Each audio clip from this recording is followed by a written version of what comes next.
Hello everyone, I hope you all are fine. Welcome to our YouTube channel Enlightening Management Tutorials.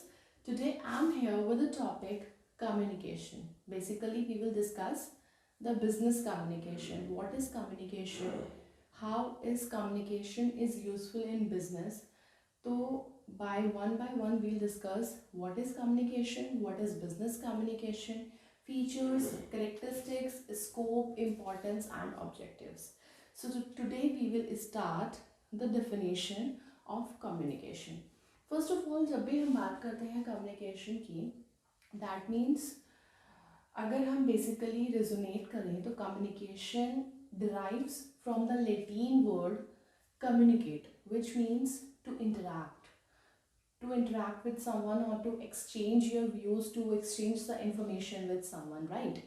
तो communication जो word है वो derive किया गया Latin word communicate से, जिसका मतलब होता है इंटरैक्ट करना बिटवीन टू और more persons, right? So according to the different authors what does communication mean, first of all हम उसको डिस्कस करते हैं. तो according to the Newman and Summer, उनके अकॉर्डिंगली कम्युनिकेशन क्या है? It is an exchange of facts, ideas, information and emotions by one person to another. तो Newman and Summer ने बोला कि बेसिकली जो कम्युनिकेशन है वो एक एक्सचेंज होता है, not only information but also facts, ideas, opinions, emotions and feelings. जब हम बात करते हैं कम्युनिकेशन की, हम सिर्फ इंफॉर्मेशन या कोई डेटा ही एक्सचेंज नहीं करते, बल्कि जो भी हमारे व्यूज़ पॉइंट्स हैं, जो भी हमारे फैक्ट्स हैं, हमारे आइडियाज़ हैं, हमारे ओपिनियंस हैं, हमारी फीलिंग्स हैं, हमारे इमोशंस हैं, अगर उनका भी एक्सचेंज हो रहा है, that is also known as communication. According to our second author Keith Davis, जो कि बहुत वेल नोन रहे हैं मैनेजमेंट की बहुत सारी डेफिनेशंस देने के लिए, उनके accordingly what is communication? Basically it is a process of passing the information and understanding from one person to another. मतलब अगर कोई भी इंफॉर्मेशन या अंडरस्टैंडिंग एक पर्सन से दूसरे पर्सन की तरफ पास ऑन हो रही है, that is the communication. And the last definition of communication is according to the Louise A. Allen. उन्होंने communication को define किया है, it is a sum total of all the things that a person does when he wants to create understanding in the minds of the another. उन्होंने बोला है कि communication sum total है उन सारी चीज़ों का जो कि एक पर्सन करता है सामने वाले को कन्विंस करने के लिए, सामने वाले के माइंड में एक अंडरस्टैंडिंग क्रिएट करने के लिए. Here what I am doing, I am communicating a topic with all of you. So यहाँ पे जो भी सारी चीज़ें मैं एक्सप्लेन करूँगी, डिस्कस करूँगी, my facial expressions, verbally, non verbally, जो भी यहाँ पे रिटर्न इन्फॉर्मेशन है, जो भी वर्बली मैं बोलूँगी, दैट इज़ ऑल कम्युनिकेशन. मतलब वो सारी चीज़ें जो एक पर्सन करता है सामने वाले के माइंड में एक अंडरस्टैंडिंग क्रिएट करने के लिए, उसको कन्विंस करने के लिए, उसको परसुएट करने के लिए, that is known as communication. तो basically communication is in everywhere. अगर हम प्रैक्टिकल लाइफ की बात करें, अगर हम रियल लाइफ की बात करें, प्रैक्टिकल एक्सपीरियंसेस की बात करें, तो हर जगह कम्युनिकेशन का एक अलग इम्पॉर्टेंट रोल है, उसका यूज़ है.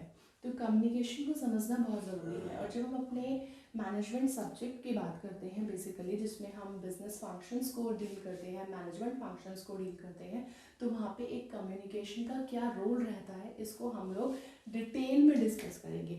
सो अभी हमने डिस्कस किया कि कम्युनिकेशन क्या होता है. Basically it is the passing of information and understanding from one person to another और अमंग द टू और more people is known as communication. अब हम डिस्कस करेंगे व्हाट इज बिजनेस कम्युनिकेशन. ये तो थी नॉर्मल कम्युनिकेशन. बिजनेस कम्युनिकेशन क्या होता है?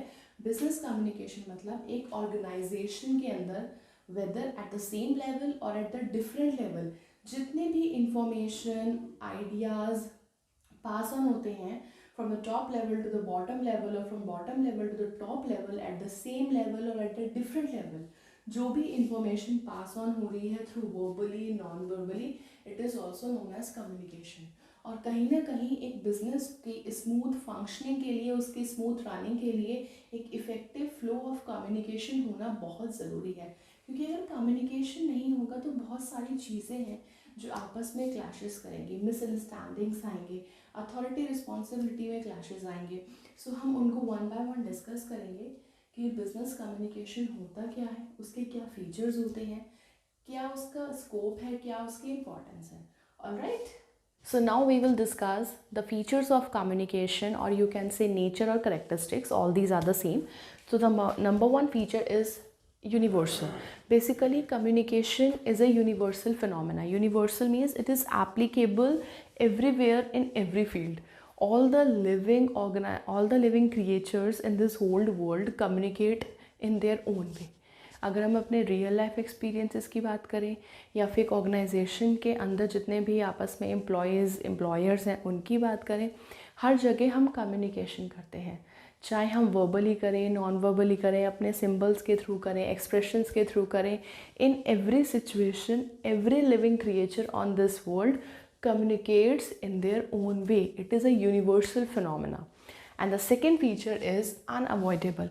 Basically communication is unavoidable. You can't avoid the process of communication. हम कुछ भी कर लें लेकिन हम कम्युनिकेशन को अवॉइड नहीं कर सकते. जो भी हमारे फीलिंग्स हैं, इमोशंस हैं, वो भी कहीं ना कहीं हमारे बिहेवियर को सामने वाले को कम्युनिकेट करके बता देते हैं what we are feeling right now.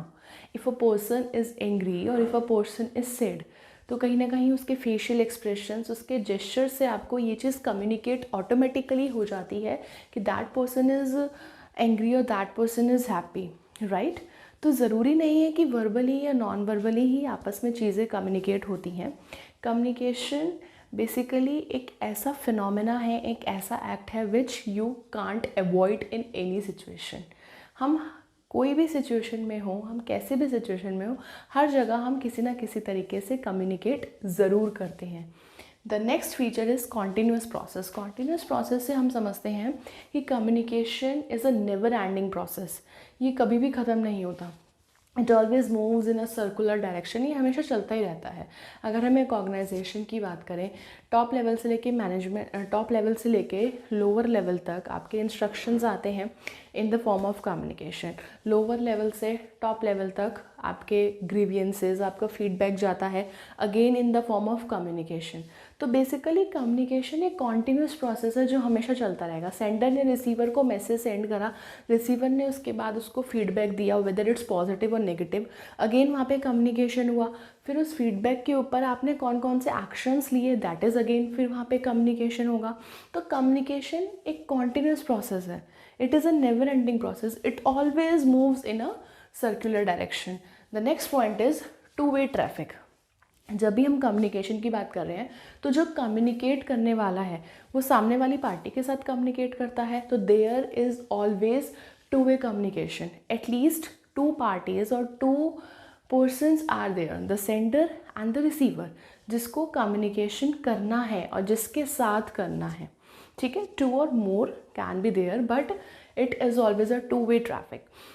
जब भी हम कोई इन्फॉर्मेशन सामने वाले को पास ऑन करते हैं, सेंड ऑन करते हैं, if I am giving a lecture to all of you, तो here I am the sender, you all are the receivers, right. तो it is always a two way traffic.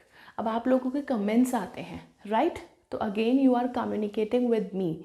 ठीक है, तो अब उस केस में आप सेंडर हो गए एंड मैं रिसीवर हो गई, तो again it is a two way traffic. हम व्हाट्सएप पे मैसेजेस करते हैं, we send a message to someone, then there is a sender, हमने आगे जिसको सेंड करा, देयर इज़ अ रिसीवर. तो always there is a two way traffic, there are the two parties at least for the communication. The next is needs proper understanding. अगर हम इस point की बात करें तो नीड्स प्रॉपर अंडरस्टैंडिंग से हम ये समझते हैं कि अगर हमें कम्युनिकेशन को इफ़ेक्टिव बनाना है तो फर्स्ट ऑफ ऑल एक प्रॉपर अंडरस्टैंडिंग होना बहुत ज़रूरी है हमारे रिसीवर के माइंड में, राइट. सपोज़ अगर हम एक एग्जांपल लें, एक फैक्ट्री है और एक फर्म है. फैक्ट्री में हमारे लेबर्स वर्क करते हैं, राइट, और ऑर्गेनाइजेशन के अंदर हमारे एम्प्लॉयज़ वर्क करते हैं. दोनों के माइंड सेट में एक लेवल का डिफरेंस रहता है, राइट. हमेशा एक डिफरेंस उनके माइंड में रहता है. एक ऑर्गेनाइजेशन के एम्प्लॉयज़ को अगर हमें समझाना है तो हम उन्हें एक लिस्ट ऑफ इंस्ट्रक्शंस प्रिपेयर करेंगे और उन्हें आगे कम्युनिकेट कर देंगे। वो उन लिस्ट ऑफ इंस्ट्रक्शंस को रीड करके अपने काम को इफेक्टिवली करेंगे। लेकिन ऑन दी अदर हैंड अगर हम एक फैक्ट्री की बात करते हैं जहाँ पे मशीन्स पे लेबर वर्क कर रही हैं, they are not well educated, उनके लिए अगर हम एक प्रॉपर हाई फाई इंग्लिश में लिस्ट ऑफ इंस्ट्रक्शंस तैयार करें और उनको पास ऑन कर दें तो वो अपने काम को कभी भी इफेक्टिवली नहीं कर पाएंगे। तो वहाँ पे कम्युनिकेशन तो हुआ लेकिन इफेक्टिवली नहीं हुआ। तो in the case of that अगर वर्कर्स की बात आएगी जो फैक्ट्री के अंदर काम कर रहे हैं, उनके लिए we'll use the diagrammatic representations. आप सबने देखा होगा एक फैक्ट्री के अंदर कोई वर्कर्स काम कर रहे हैं, मशीन कोई नई मशीन ऑर्गेनाइजेशन के अंदर आई है, उसकी फंक्शनिंग आपको समझानी है तो डायग्रामेटिक रिप्रेजेंटेशन में स्टेप 1 स्टेप 2 स्टेप 3 करके समझाया जाता है, जिससे कि वर्बली रिटर्न में ना सही लेकिन डायग्रामेटिक रिप्रेजेंटेशन देख के हमारे वर्कर्स उस काम को कर लेंगे। तो कम्युनिकेशन चाहे किसी भी तरीके से हो, चाहे रिटर्न तरीके से हो या वर्बली हो, नॉन वर्बली हो, डायग्रामेटिकली हम चीज़ों को समझा रहे हैं, बट वहाँ पे प्रॉपर अंडरस्टैंडिंग होना ज़रूरी है। बट दोनों केसेस में क्या फ़र्क था कि वहाँ पे एक ऑर्गेनाइजेशन के एम्प्लॉयज़ थे, उनके लिए हमने ऑफिस ऑर्डर निकाला, एक इंस्ट्रक्शंस का लिस्ट निकाली और आगे सर्कुलेट कर दी। तो वहाँ पे हमने कम्युनिकेशन ऐसे करा और उनको समझ में आ गया, तो कम्युनिकेशन वहाँ पे इफ़ेक्टिव होगा। But on the other hand जहाँ पे हमारे वर्कर्स एक फैक्ट्री के अंदर काम कर रहे हैं, वहाँ पे हमें चीज़ें उन्हें प्रैक्टिकली दिखानी पड़ेंगी, नहीं तो डायग्रामेटिक रिप्रेजेंटेशन शो करना पड़ेगा हाउ टू वर्क और perform on a certain machine, right. तो एक प्रॉपर अंडरस्टैंडिंग का होना बहुत ज़रूरी है अगर हम अपने कम्युनिकेशन को इफ़ेक्टिव बनाना चाहते हैं। The next point is leads achievement of organisational objectives. अगर हमें अच्छे से अपने ऑर्गेनाइजेशन के ऑब्जेक्टिव्स को अचीव करना है, there should be proper flow of communication within the organisation. ठीक है, हम प्लान्स बनाते हैं, पॉलिसीज़ बनाते हैं एट द प्लानिंग स्टेज, जैसे कि हम लोग डिस्कस करते हैं अपने मैनेजमेंट के फंक्शंस पे। अगर जब तक वो प्लान्स और पॉलिसीज़ आप मिडल लेवल तक, लोअर लेवल तक कम्युनिकेट नहीं करोगे, वो अचीव कैसे होंगी, right. On the same hand अगर लोअर लेवल से टॉप लेवल तक ग्रीवियंसेस, फीडबैक सिस्टम, कंप्लेंट्स नहीं आएंगे तो आपको कैसे पता चलेगा कि काम इफ़ेक्टिवली हो रहा है या नहीं हो रहा है। तो for the achievement of the successful organisational objectives there should be a continuous and the regular flow of communication within the organisation. And the last feature is dispels misunderstanding. Basically misunderstanding को ये dispel करता है। Dispel कैसे करती है communication? अगर जहाँ पर भी कम्युनिकेशन होता है, अगर सपोज़ हम एक दो फ्रेंड्स की ही बात करें, दो आपस में अगर क्लैशेस हैं, मिसअंडरस्टैंडिंग है, जब तक वो दूर नहीं होगी, जब तक आप कम्युनिकेट नहीं करोगे। तो कम्युनिकेशन का एक फ़ीचर ये है, तो कहीं ना कहीं ये हमारी मिसअंडरस्टैंडिंग्स को डिस्पेल करता है, हटाता है। एक अच्छी कम्युनिकेशन से हम अपनी मिसअंडरस्टैंडिंग्स को क्लियर कट कर सकते हैं। अगर हम ऑर्गेनाइजेशन लेवल पे बात करें, अगर हमारे टीम मेंबर्स को कहीं पर भी कोई भी डिस्कम्फर्ट हो रहा है, कोई प्रॉब्लम हो रही है, तो जब तक उनके साथ एक कम्युनिकेशन नहीं होगा, वो अपने सुपीरियर के साथ कम्युनिकेट नहीं करेंगे या फिर मैनेजर अपने एम्प्लॉयज़ के साथ कम्युनिकेट नहीं करेगा, वो प्रॉब्लम सॉर्ट आउट नहीं होंगी और misunderstandings will again increase. So these all are the features of communication. Number one, it is a universal phenomena. It is unavoidable. It is a continuous process. It is a two-way traffic. There should be proper understanding between the receiver and the sender.